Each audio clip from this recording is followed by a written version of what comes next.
Ito kapatid, binigyan ako ng chance ng Diyos na mabuhay pa sa mundo. Hindi para sa gusto ko maging masaya ako, magawa ko sa sarili ko yung lahat ng gusto ko. Binigyan ako ng buhay ng Diyos kasi ako ang magiging instrumento ng pamilya ko, ng mga kaibigan ko, at sa lahat ng tao sa mundo. Kung saan mang aabot ang video na ito, makakarinig sila ng mga nagpapatotoo tungkol sa Diyos na ang Holy Spirit ng Diyos ay sumasa akin. Bakit ko po yun nasabi? Totoo.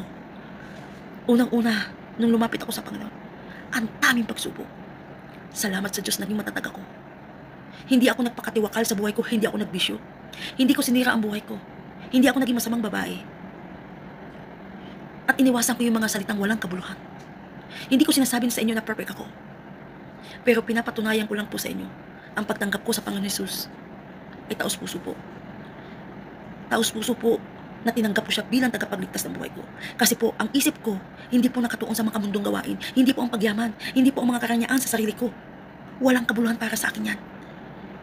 Ibig sabihin na walang kabuluhan para sa akin, hindi ko po masyadong minamahal ang mga bagay dito sa mundo. Lahat ng bagay may kabuluhan, pero hindi ko po minamahal. Hindi ko po pinahalagahan. Hindi ko po tinatago yung mga bagay na meron ako hanggang sa mabulok. Ganyan po kapag ikaw ay lumalapit sa Diyos. At umiiwas ka po sa mga taong makamundo. Yung masasamang gawain. Yung walang panahon sa Diyos. Yung walang panahon magbasa ng Biblia. Alam niyo ba, ang mga kaibigan ko, kahit ang nanay ko galit na galit sa akin, bakit daw ang mga kaibigan ko ay puro daw malapit sa Diyos? Tapos pinapakain ko daw. At ngayon naunawaan na po niya. Wala siyang nakitang barkada ko na may bisyo, yung mga, alam mo na, yung mga gimmicks.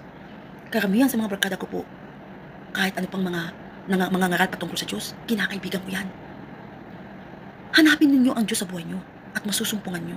Kahit anong relihiyon na pumasok sa bahay mo, kumatok sa bahay mo, pagbuksan mo, kapatid. Kasi yan, ang Diyos ang nagpapadala yan sa'yo para maunawaan mo ang salita ng Diyos. Babasahan ka nila ng Biblia at ikaw din magbabasa. Hanggang sa ikaw mag-iisip ka, sa daming relihiyon na pinasok, ano ba talaga ang tamang relihiyon? Lagi ka nagbabasa ng Biblia. Ipapaunawa sa'yo ang katotohanan. Dahil ang Diyos kapag tinanggap mo, ilaw ng sanlibutan, siya ang liwanag at ang liwanag ang magpapalaya sa'yo. Kasi, mismo ikaw tutuklas na rin. Hindi ka na makikinig sa mga aral ng mga ibang mga ebanghelyo, kundi ikaw na kasi nagbabasa ka ng Biblia. Alam mo ba kung ano yun? Paano mo masasabi na kilala mo na ang Diyos, natagpuan mo na siya? Gusto niyo malaman? Ang totoo po, ang templo ng Diyos ay ikaw. Ikaw ang templo ng Diyos. At pangalawa,